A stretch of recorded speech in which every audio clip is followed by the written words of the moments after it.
16e apparition de la Dame à Bernadette, 25 mars 1858, par Monseigneur Francis Trochu. Je suis l'Immaculée Conception.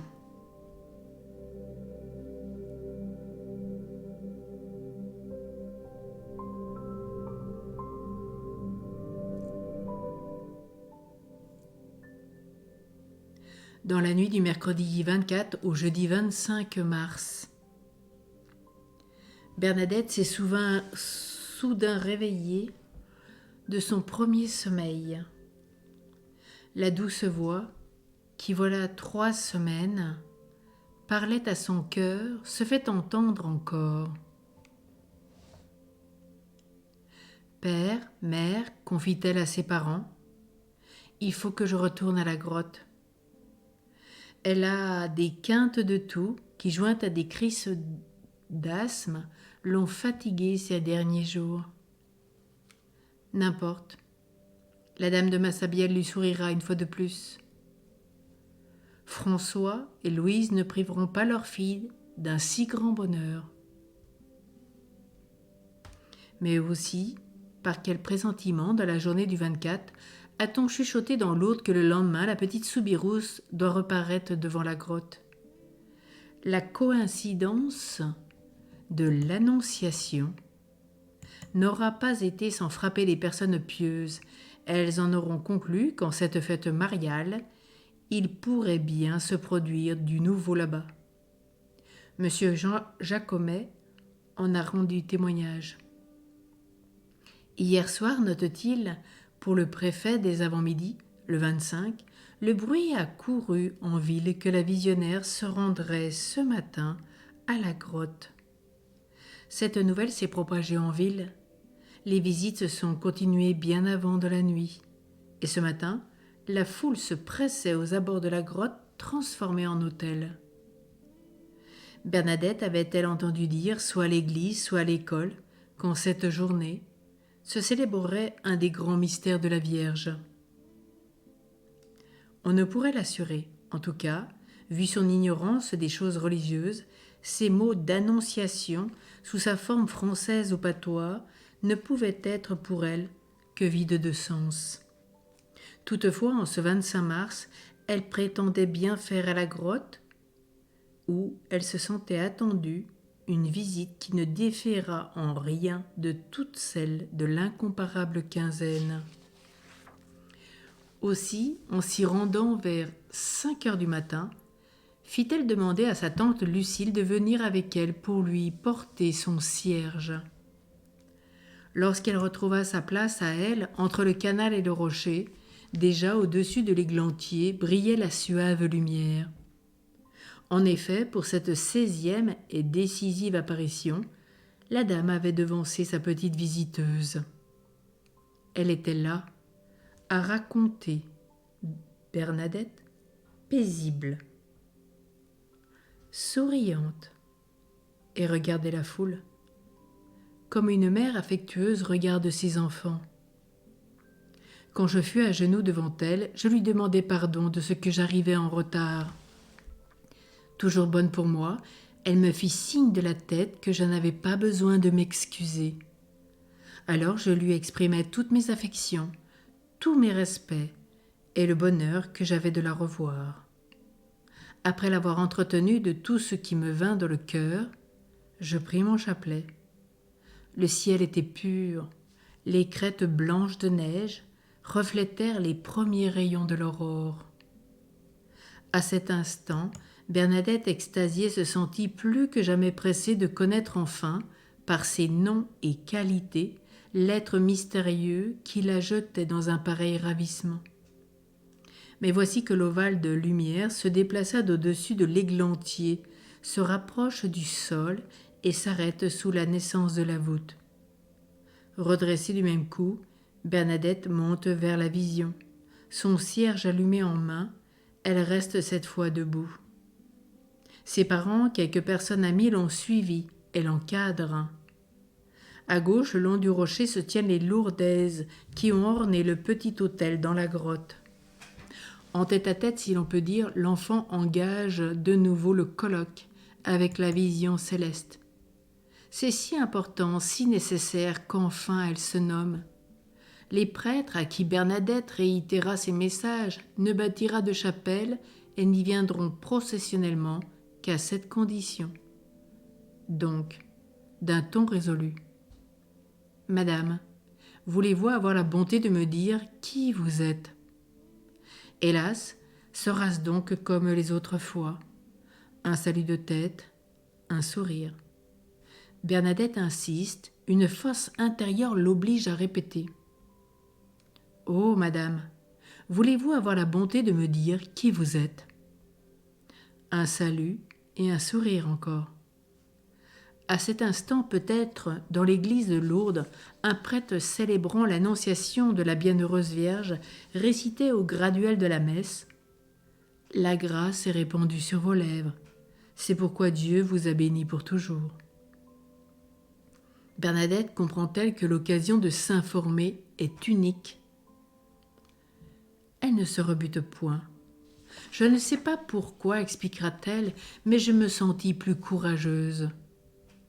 Je revins à lui demander la grâce de me dire son nom. À cette troisième instance, qui la touchait plus que toutes les autres précédentes, justement sans doute parce que l'enfant demeurait confiante en dépit d'apparents refus, pratique l'importunité louée par l'Évangile.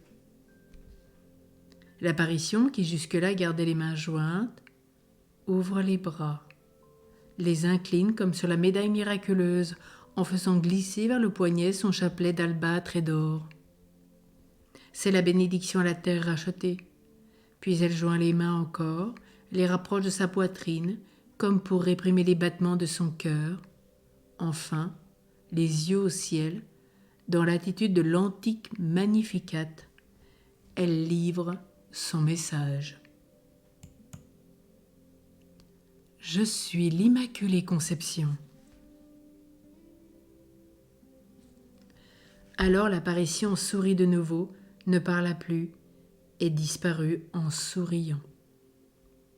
D'après la tante Lucile, à la fin de l'extase, Bernadette la pria de lui faire cadeau de son cierge.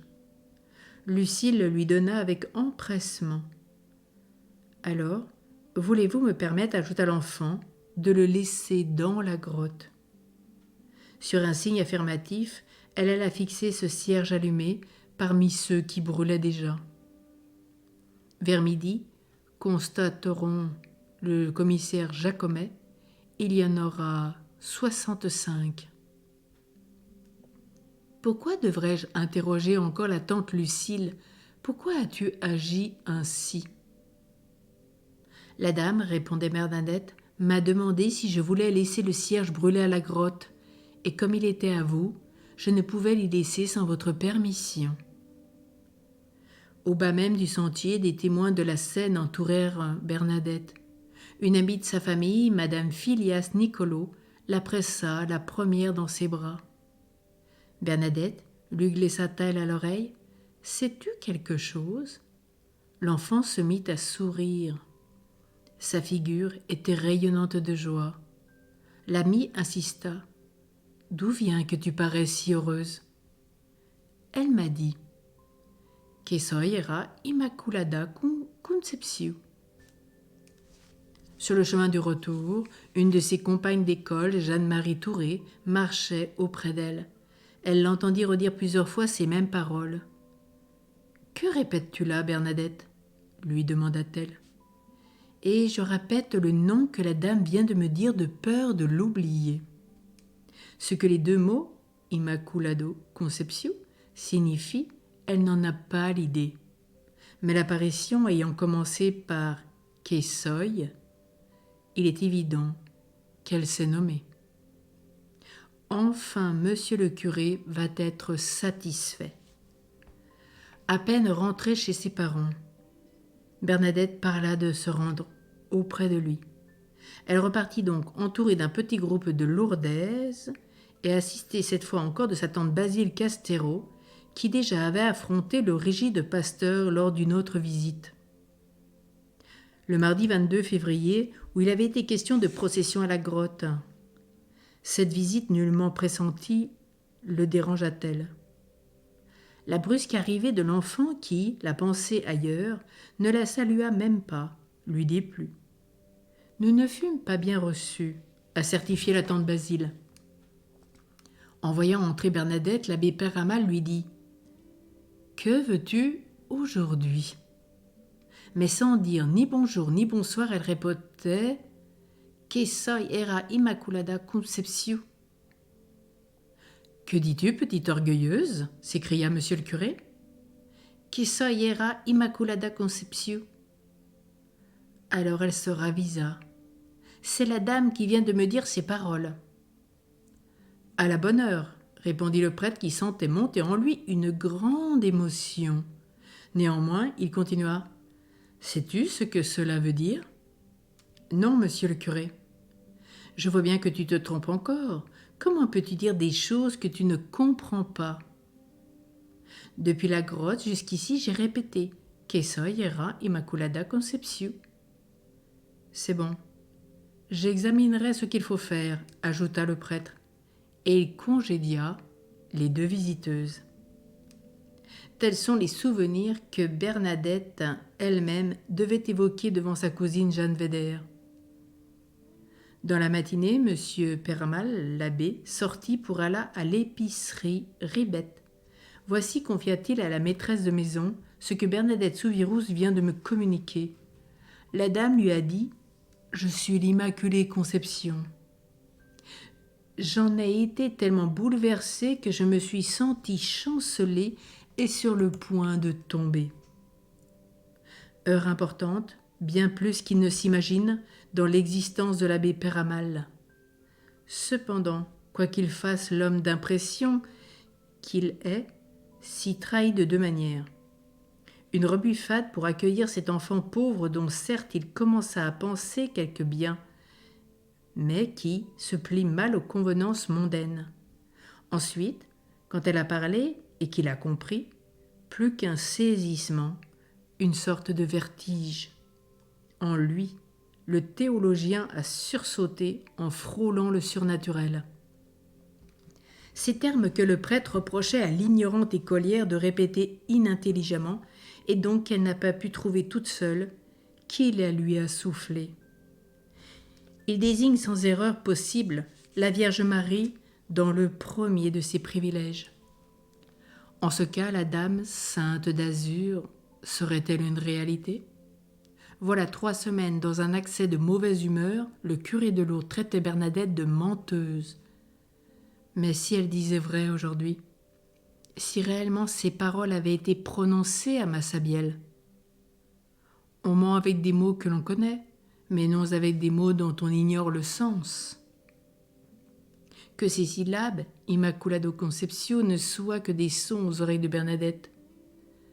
Monsieur l'abbé Peyramal en aura autant de preuves qu'il le désirera. Il se rencontre volontiers avec l'abbé Estrade. Monsieur Estrade. Celui-ci, dans la journée du 25 mars, a fait venir chez lui la petite Soubirous pour avoir le récit direct de cette 16e apparition. Le récit achevé, Bernadette s'est tournée vers monsieur Estrade et sa sœur Emmanuelite. « Que veut dire cela, Immaculada Concepció » leur a-t-elle demandé en toute candeur. Et même, elle n'arrivait pas à prononcer correctement le dernier mot. Des semaines plus tard, en présence de madame Ribette et de sa fille Marie-Ida, elle décrivait son extase sur un ton avec des gestes, une expression de visage qui arrachait des larmes. On rapporte Marie-Ida, ma mère lui ayant demandé ce que je suis l'Immaculée Conception voulait dire. Elle déclara de ne pas le comprendre. Certes, l'abbé Peyramal ne disconvient pas que l'enfant a dû entendre vraiment les paroles qu'elle répète avec une conviction si touchante. Malgré tout, un scrupule, un doute hante les réflexions du pasteur. L'esprit de ténèbres, au dire des saints, se déguise quelquefois en esprit de lumière. Ne voit-on pas, au livre de Job, le monde préternaturel qui est celui de Satan, compénétrer le monde surnaturel qui est celui du Dieu Très-Haut. Monsieur le curé a beau consulter les auteurs mystiques au chapitre des vraies ou fausses révélations, il y perd son latin. Hélas, sans beaucoup tarder, des faits stupéfiants qui auront pour théâtre le Val de Massabielle vont rendre ses hésitations à croire plus fondées encore.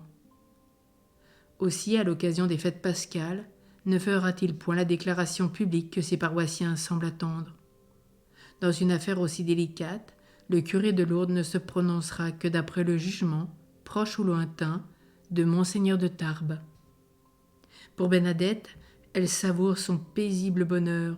On lui a expliqué, elle comprend que l'Immaculée Conception n'est autre que cette Sainte Vierge qu'elle aime tant.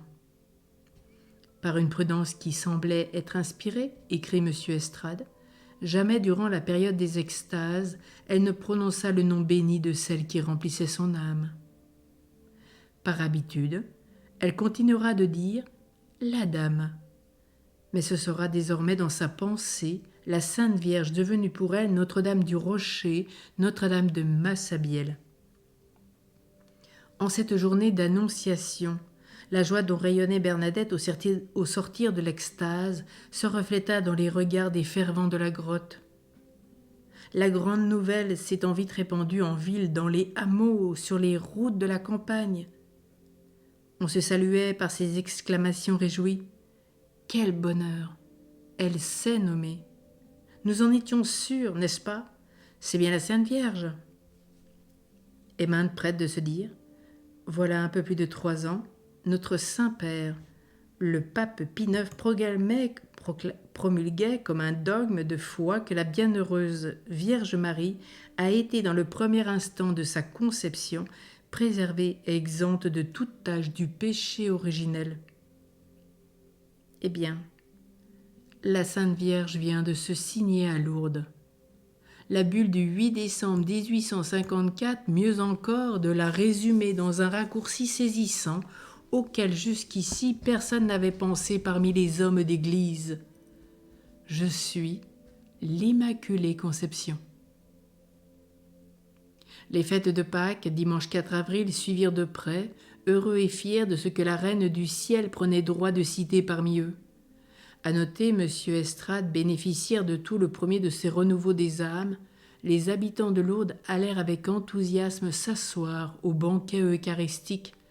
À part quelques philosophes sans foi, l'entraînement fut général. Humiliés d'être une minorité dérisoire, ces esprits forts n'osaient lever la tête. On remarqua de plus, pendant ces semaines uniques dans l'histoire de Lourdes, que le journal local, comme médusé, observa un silence, dont on lui sut gré d'ailleurs. Mieux renseigné et revenu à récipiscence, l'abbé Serre avait, fort à propos, conseillé à l'avocat Bibé de se taire. Seulement à Pau, à Tarbes, à Lourdes même, certains personnages officiels continuaient de réagir. Ils ne se résignaient pas à lâcher prise, malgré la révélation du nom de la dame. Je suis l'Immaculée Conception.